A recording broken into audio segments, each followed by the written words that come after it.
길이요 진리요 생명 되신 하나님, 주님의 은혜와 사랑을 감사드립니다. 다사다난했던 한 해는 저물고 새해 2023년이 밝아왔습니다. 아버지, 올해는 주님의 계획하심이 어디 있는지 주님의 뜻과 섭리를 깨닫기 위해서 첫 주일 예배를 주님 앞에 올려드립니다. 이 예배를 하감하옵시고 하늘의 보좌를 움직이며 하늘의 산들이 될 수 있는 예배가 될 수 있게 도와주시옵소서. 아버지, 우리들의 모든 수고하고 무거운 짐 가지고 왔습니다. 주님 십자가 그늘 밑에 내려놓게 도와주시옵소서. 그리고 이제는 주님 기뻐하시는 삶을 살 수 있게 도와주시옵소서. 그리스도의 향기를 발할 수 있는 삶을 살게 도와주시옵소서. 주님께서 축복해 주실 수밖에 없는 그런 삶이 되게 도와주시옵소서. 아버지 하나님, 오늘도 주님 주시는 말씀을 위해서 주님의 뜻과 섭리를 깨닫기를 원합니다. 주님 말씀하옵소서. 말씀대로 준행하겠나이다. 주님 앞에 예물 드립니다. 받아주시고 주님의 놀라운 섭리와 계획하심이 인도되어 있을 수 있도록 도와주시고, 항상 저희는 먼저 그의 나라와 그 의를 구할 수 있는 저희들 되게 도와주시옵소서. 그래서 하늘의 신령한 목과 땅의 기름진 복이 넘쳐날 수 있도록 도와주시옵소서. 많은 사람들이 칭송을 할 수 있는 고넬료와 가정 같은 가정이 될 수 있도록 허락하여 주시옵소서. 감사하며 예수님의 이름으로 기도드렸습니다. 아멘. 말씀을 보겠습니다. 사도행전 16장 19절에서 40절까지입니다.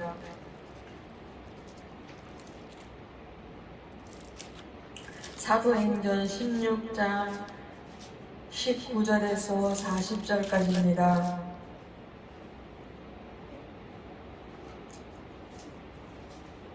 신약성경 216페이지입니다. 제가 봉독해 드리겠습니다.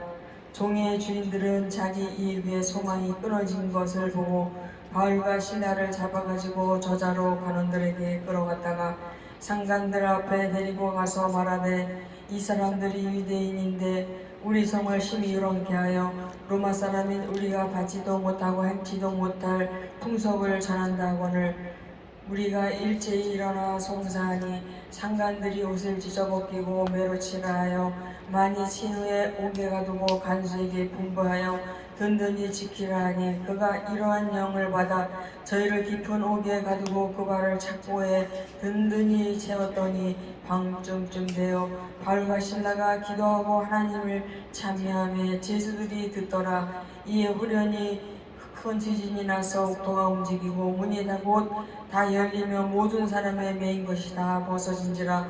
간수가 자다가 깨어 옥문들이 열린 것을 보고 제수들이 도망할 줄을 생각하고 검을 빼어 자결하라 하거늘 바울이 크게 소리질러 가로되, 내 몸을 상하지 말라. 우리가 다 여기 있노라 하니 간수가 등불을 달라고 하며 뛰어 들어가 무서워 떨며 바울과 실라 앞에 부복하고 저희를 데리고 나가 가로되, 선생들아, 내가 어떻게 하여야 구원을 얻으리까 하거늘 가로되, 주 예수를 믿으라. 그리하면 너와 내 집이 구원을 얻으리라 하고 주의 말씀을 그 사람과 그 집에 있는 모든 사람에게 전하더라. 밤 그 시에 간수가 저희를 데려다가 그 맞은 자리를 씻기고 자기와 그 권속들이 다 세례를 받은 후 저희를 데리고 자기 집에 올라가서 음식을 차려주고 저와 온 집이 하나님을 믿었으므로 크게 기뻐하니라. 날이 새매 상관들이 이전을 보내어 사람들을 놓으라 하니 간수가 이 말대로 바울에게 고하되, 상관들이 사람을 보내어 너희를 놓으라 하였으니 이제는 나가서 평안히 가라 하거늘 바울이 이르되, 로마 사람인 우리를 제도 정치 아니하고 공유 앞에 데리고 오게 가두었다가 이제는 가만히 우리를 내어 보내고자 하느냐? 아니라 저희가 친히 와서 우리를 데리고 나가야 하리라 한데, 아전들이 이 말을 놓고 상관들에게 고하니 저희가 로마 사람이라 하는 말을 듣고 두려워하여 와서 권하여 데리고 나가 성에서 떠나기를 청하니, 두 사람이 옥에서 나가 루디아 집에 들어가서 형제들을 만나보고 위로하고 가니라. 아멘. 오늘은 신년 새해 첫 예배 은혜를 드리는 시간입니다. 제목은 고난의 밤을 지날 때라는 제목으로 은혜를 나누겠습니다. 대구 강명학교 황재한 교장이 CBS 방송 새롭게 하소서에 출연을 해서 간증을 했습니다. 1947년 강화도에서 7대 독자로 태어난 그는 6.25 전쟁 도중 아버지가 월북하여 방공 청년단들에게 의해 할아버지와 할머니 그리고 어머니 그리고 여동생이 총과 몽둥이로 무참하게 살아야 되는 그 광경을 보고 기절을 했습니다. 그렇게 5살에 가족을 모두 잃고 고아가 되었습니다. 돼지우리에서 돼지죽을 같이 먹으며 비참하게 살아가게 되었습니다. 그런데 7살 때 바닷가에서 주워온 그 불발탄이 폭발하면서 오른팔이 날아가고 두 눈이 실명이 되었습니다. 동네 사람들은 가만히로 덮어서 죽기를 기다렸지만 마침 그 지역을 정찰하던 미군 헬기가 그를 김포공항 옆에 미군 병원에 데려다 주어 목숨만은 건질 수가 있었습니다. 7개월 후 태어난 그는 고아원에 보내졌고 원장이 예수를 믿으면 눈을 뜰 수 있다는 말을 듣고 교회를 찾았고 신앙을 갖게 되었습니다. 교회에서 하나님 말씀을 듣고 찬양을 부르면서 그 말씀과 찬양이 마음에 들어오면서 마음에 자리 잡았던 응어리가 풀리고 맺혔던 한이 풀리고 긍정적인 사람이 되었습니다. 10살 때 미군 목사가 대구 맹하학교에 보내주어서 거기서 초중고등 가정을 다 마칠 수 있었고 어느 날 기도하고 부르짖던 그의 마음 깊은 곳에서 피아노를 치라는 음성이 들려왔습니다. 그것이 하나님의 응답이라고 믿었습니다. 밤마다 학교 기숙사 음악실에서 피아노를 쳤는데 그 당시에 접자책이 없어 일반 혼책을 구해 친구들에게 통사정하며 읽어달라고 하며 공부를 했습니다. 그 결과 4년 장학생으로 대학에 합격하는 기적이 이루어지게 되었습니다. 그는 졸업 후 대구 강명학교의 교사가 되었고 현재는 교장으로 섬기고 있습니다. 그는 피아노를 한 손으로 자유자재로 연주하면서 찬양을 불러 사람들을 감동시키고 트럼펫을 연주해 감동을 불러일으켰습니다. 찬송에 수록된 모든 곡은 피아노로 연주할 수 있었고 수많은 곡을 연주해 사람들을 놀라게 하였습니다. 지금은 장애인 예술단을 만들어서 장애인의 탤런트를 살리는 일을 하고 있습니다. 고난을 신앙으로 이긴 것입니다. 오늘 본문을 통해 고난을 신앙으로 이긴 바울과 실라에 대해 살펴보면서 은혜를 나누고자 합니다. 바울과 실라는 모든 일에 긍정적으로 보았습니다. 바울은 빌립보에서 복음을 전하다가 귀신 들린 여종을 보았습니다. 그를 너무 불쌍히 여긴 나머지 귀신을 쫓아내어 자유를 주었지만 여종이 점을 져서 상당한 수입을 올렸던 그 여종의 주인에게 붙잡혀 고소를 당하고 말았습니다. 바울과 신라는 재판도 받지 못한 채 매를 맞고 깊은 감옥에 갇혀 창고에 채워졌습니다. 이때 바울이 부정적으로 보았다면 절망했을 것입니다. 남이 나라 땅에서 억울하게 누명을 쓰고 죽도록 매를 맞고 감옥에 갇혀 창고에 채워졌으니 얼마나 억울하고 원통한 일입니까? 더군다나 내일 자신들이 어떻게 될지 몰라 생사를 알 수가 없는 상황에서 그렇게 된 것입니다. 하지만 그들은 긍정적으로 생각했습니다. 로마서 8장 28절에 우리가 알거니와 하나님의 사랑하는 자 곧 그 뜻대로 부르심을 입은 자들에게는 모든 것이 합력하여 선을 이룬다고 말씀하고 있습니다. 그래서 찬송하고 기도했다는 것입니다. 여러분, 이럴 때 부정적으로 생각한다고 해서 전혀 도움이 되지 않습니다. 바울은 역경 속에서도 즐겁게 찬송을 불렀습니다. 몇 달 전 뉴스를 통해 고통을 모르는 병에 걸린 한 소년에 대해서 방송하는 것을 보았습니다.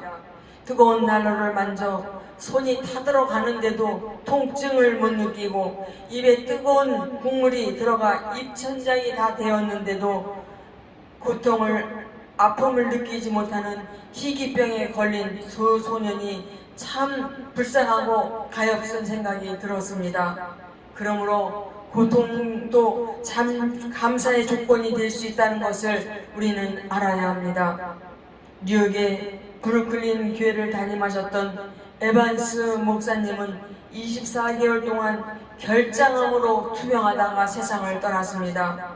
그런데 그가 남긴 투병 신조 네 항목은 우리가 고통 가운데 있다 할지라도 어떤 자세로 마음을 다스려야 하는지 일깨워 줍니다. 나는 결코 불평의 말을 하지 않을 것이다. 나는 항상 집안의 분위기를 밝게 유지할 것이다. 나는 받은 축복을 헤아려 감사할 것이다. 나는 질병을 유익한 것으로 바꿀 것이다. 윌리엄 제임스는 우리는 행복하기 때문에 웃는 것이 아니라 웃기 때문에 행복한 것이다 라고 했습니다. 환경 때문에 감사하고 환경 때문에 행복하겠다면 요즘 행복한 사람 찾기란 쉽지 않을 것입니다. 여기저기서 우울한 소리만 들려오기 때문입니다. 웃음 치유역의 저자 노먼 컨주스는 웃음은 유효기간이 없는 최고의 약이라고 했습니다. 실제로 그는 희귀병 퇴행성 관절염에 걸려 얼마 살지 못한다는 진단이 내려졌습니다. 그러나 그는 웃음이 병을 고칠 수 있을 것이라고 생각하고 그날부터 각종 코미디 영화와 유머식을 보기 시작했습니다. 영화를 보면서도 배를 자꾸 움켜잡으며 웃었고 재미있는 책들을 읽으면서 하루 종일 웃었습니다. 그 결과 진통제와 수면제가 없이도 편히 잠을 잘 수 있었고 결국 그는 완쾌되었습니다. 그는 행복해지고 싶으면 먼저 웃으라고 했습니다. 감사할 일이 일어나길 원한다면 먼저 감사하라고 했습니다. 감사는 또 다른 감사를 낳는 법이라고 했습니다. 기적을 바라지 말고 감사부터 시작하라고 했습니다. 여러분이 마음을 바꾸면 아무리 쓰디쓴 환경도 단 환경으로 바뀔 것입니다. 전 세계 132개국 1억 4천만 시청자를 웃고 울리는 오프라 윈프리 쇼는 에미상을 30회나 수상했고 TV 아카데미 명예의 전당에도 올라가 있습니다. 오프라 윈프리는 토크쇼 진행뿐만 아니라 여성 전용 케이블 TV 옥시전의 동업자이자 연출가이었고 TV 프로그램 제작과 출판 및 인터넷 사업 등을 총망라하는 하퍼그룹의 회장입니다. 연예인 가운데 최고의 수입을 올리고 있는 그녀는 한마디로 인종과 성을 뛰어넘어 그 성공, 그 단어의 주인공이 되었습니다. 그런데 그녀의 과거는 행복하는 동떨어진 삶이었습니다. 미혼모에게 태어났으며 친척에게 성폭행당하고 임신을 해서 14세의 미혼모가 되었고 그렇게 태어난 아이가 2주 만에 죽자 그 충격으로 가출을 해 마약을 복용하고 하루하루 지옥과 같은 삶을 살았습니다. 그런데 그녀가 성경을 접하고 성경을 읽다가 영혼의 숭고한 가치를 깨닫고 새로운 삶을 살게 되었습니다. 그녀는 19세에 내시빌 TV에 취직해 3년을 보냈고 볼티모어 TV 방송국의 아침 방송 사람들이 말하고 있다의 앵커가 되어 결국 성공의 길로 들어섰습니다. 그녀는 지금 세계에서 가장 바쁜 사람 중에 한 사람이 되었지만 하루도 빼먹지 않고 감사 일기를 적고 있습니다. 감사 내용은 거창한 것이 아니라 아주 작은 일상의 것들이었습니다. 오늘도 거뜬하게 잠자리에서 일어나게 해주신 거 감사합니다. 유난히 눈부신 햇살을 주시고 파란 하늘을 보게 해주신 것을 감사합니다. 점심 때 맛있는 스파게티를 먹게 해주셔서 감사합니다. 얄미운 짓을 한 동료에게 화를 내지 않고 참을 수 있도록 해주신 것을 감사드립니다. 좋은 책을 읽게 해주신 것 감사하고 작가에게 감사합니다. 우리는 그녀가 호평을 받고 성공할 수 있었던 비결이 바로 거기에 있다는 것을 알 수 있을 것입니다. 유대인의 독본 탈무드에는 세상에서 가장 지혜로운 사람은 배우는 사람이고 세상에서 가장 행복한 사람은 감사하며 사는 사람이다 라고 했습니다. 인생살이에는 괴롭고 답답한 일들이 일어나기도 합니다. 그러나 바울과 같은 마음재세를 가지고 살아가는 사람은 세상 만사를 긍정적으로 바라보기 때문에 환경으로 인해 유동하지 않는 행복을 누릴 수 있는 삶을 살게 되는 것입니다. 제가 작년에 삼계탕을 주일날 끓이려고 닭집에를 갔습니다. 근데 맨날 다니던 데의 가격이 좀 비싼 것 같아서 많이 싸놓고 파는 집을 갔습니다. 그런데 그 삼계탕 봉지가 할인닭이었습니다. 근데 봉투가 다 이렇게 우회가 다 이렇게 개봉이 되어 있는 것이었습니다. 그래서 그 개봉을 왜 했지? 무서 생각을 했는데 거기서 이제 그 봉투에서 전부 빼가지고 그때 몇 개를 샀습니다. 그래서 집에 와서 이제 삼계탕을 끓이려고 이렇게 닭을 손질을 하는데 보니까 이 닭 다리가 부러져 있고, 그리고 막 목 부분에는 막 다 뚫어져 있고, 그리고 막 이 살들이 막 상처기가 나 있는 것입니다. 그래서 제가 그때 그 마음속으로 그렇게 생각을 했습니다. 우리 성경에 보면 구약시대에 그 백성들이 하나님 전에 예물을 가지고 와서 제사를 드리는데 거기에는 많은 장사치들이 많이 있었습니다. 그런데 장사치들이 이제 이렇게 파는 거는 비싼 것이었습니다. 그래서 집에서 이게 동네에서 눈먼 거, 저는 거 막 그런 것들을 사가지고 아주 저렴하게 사가지고 와서 그렇게 예물을 드렸습니다.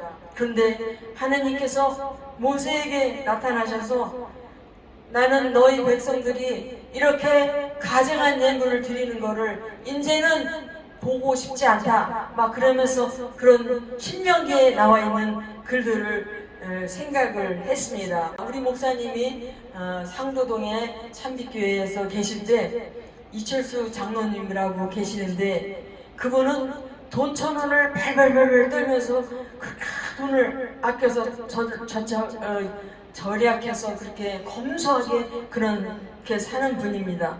그런데 그분은 주님께 드리는 거는 주님께 드리는 예물은 아주 철저하게 하는 분이었습니다. 그런데 그 안정숙 권사님하고 저하고 항상 장부를 정리를 했습니다.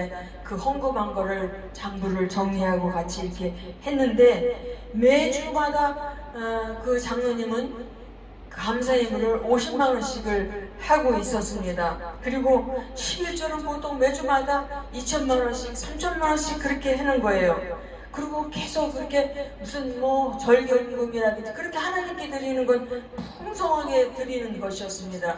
근데 그분이 북한에서 이제 우리나라로 이렇게 내려와서 전쟁 때 내려와서 어머니하고 같이 여수에다가 자리를 잡고 어저께 살았습니다.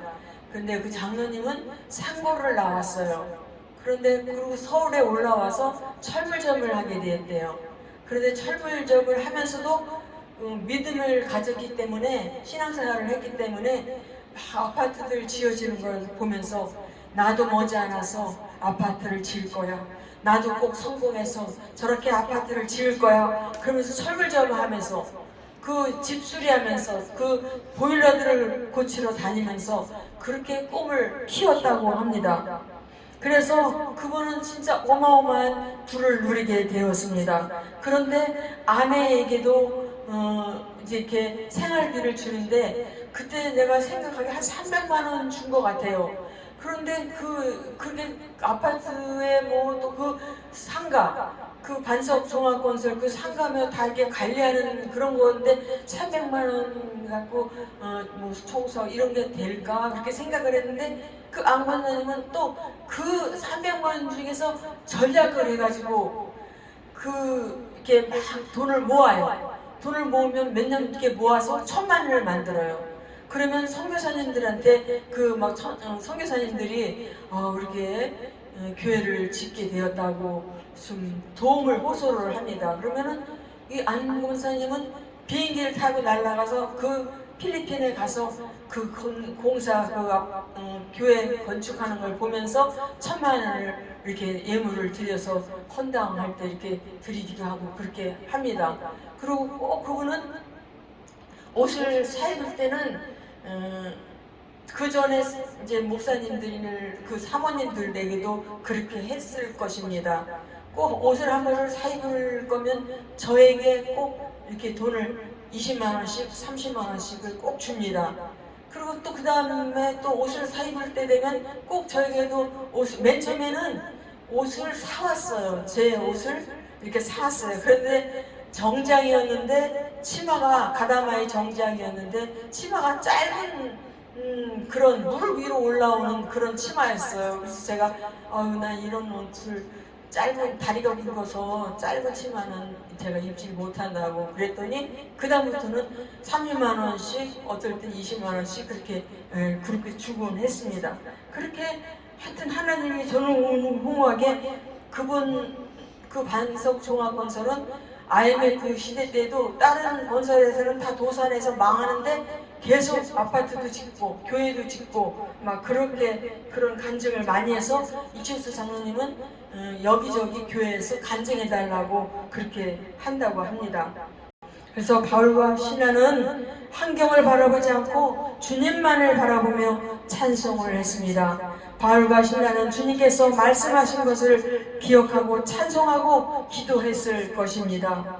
의를 위하여 핍박을 받는 자는 복이 있나니 천국이 그들의 것임이라. 나로 말미암아 너희를 욕하고 핍박하고 거짓으로 너희를 거스려 모든 악한 말을 할 때에는 너희에게 복이 있나니 기뻐하고 즐거워하라. 하늘에서 너희 상이 금이라. 너희 전에 있던 선지자들도 이같이 핍박하였느니라.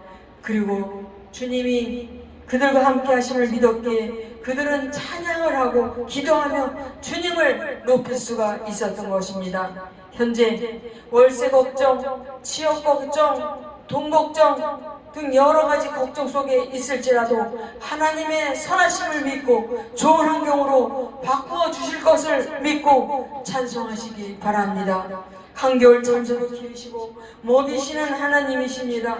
겨울에 풀뿌리를 보존하여 봄에 다시 싹을 틔우시는 하나님이 하물며 사랑하는 자녀 여러분을 보살피지 않겠습니까? 빌 게이츠나 위렌 머피 같은 사람들도 수십조의 재산을 가난한 사람을 돕는 자선단체에 기부합니다. 그들과 일면식도 없는 사람들을 위해서 선한 일을 한 것입니다. 하물며 창조주 하나님이 그의 자녀인 우리를 그냥 두시겠습니까? 믿음을 가지십시오. 바울과 시라처럼 그런 환경 가운데서도 하나님의 선하심을 선포하십시오. 다른 사람들이 들을 수 있도록 하나님의 선하심을 선포하십시오. 그러면 여러분의 앞길이 가로막혔던 문들이 다 열리게 될 것입니다. 그리고 여러분이 묶였던 착고와 같았던 가난과 저주가 다 풀어지게 될 줄 믿으시기 바랍니다. 암울한 환경, 부정적인 사람들, 그런 사람들과는 상대를 하지 말고 아브라함의 하나님이 나의 하나님이시라고 고백하고 야베스의 하나님이 곧 나의 하나님이라고 고백하시기 바랍니다. 주님이 우리와 함께 하심을 믿고 담대하시고 어려움 속에서도 오히려 소리 높여 찬양을 드리시기 바랍니다. 고난 가운데 기도하고 찬송할 때 기적이 일어났습니다. 자연적인 현상인 지진 때문이라고 하면 옥문이 일제히 다 열리고 모든 죄수들의 발이 채워져 있던 창고가 다 풀어지는 일이 일어날 수가 없을 것입니다. 이것은 분명히 전능하신 하나님께서 감옥을 끊으시고 옥문을 모두 여시고 창고를 다 풀어주신 것입니다. 우리도 고난 중에 기도하고 찬송하면 이런 역사가 나타날 것입니다. 구약 역대하 20장에 보면 유다의 여호사밧 때 모압과 암몬 그리고 세일산 거민들이 연합해 쳐들어왔습니다. 유다는 방어할 수도 없고 전쟁에서 이길 수 있는 길이 전혀 없었습니다. 그때 여호사밧이 하나님의 전에 올라가 기도할 때 하나님께서 선지자 야시엘을 통해 이 전쟁이 너에게 속한 것이 아니라 하나님께 속한 것이므로 너희가 마주나가 대항할 필요 없으니 항우를 이루고 하나님을 찬양하면서 나아가라 라고 하셨습니다. 이에 왕은 노래하는 성가대를 택해 예복을 입혀서 군대 앞에 세워 일제히 노래를 부르며 두고야 강야로 총진군했습니다. 여호사밧의 이 같은 행동은 누가 봐도 참으로 어리석어 보이고 정신 나간 것처럼 보였을 것입니다.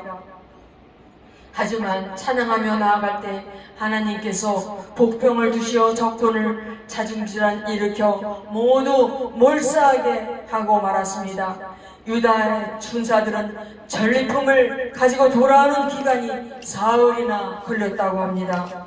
하나님이 싸우시면 이런 역전의 일들이 일어납니다. 성경은 그 노래와 찬송이 시작될 때 여호와께서 복병을도 유다를 치러 온 암몬 자손과 모압과 세일산 주민들을 치게 하심으로 그들이 패하였으니 라고 합니다.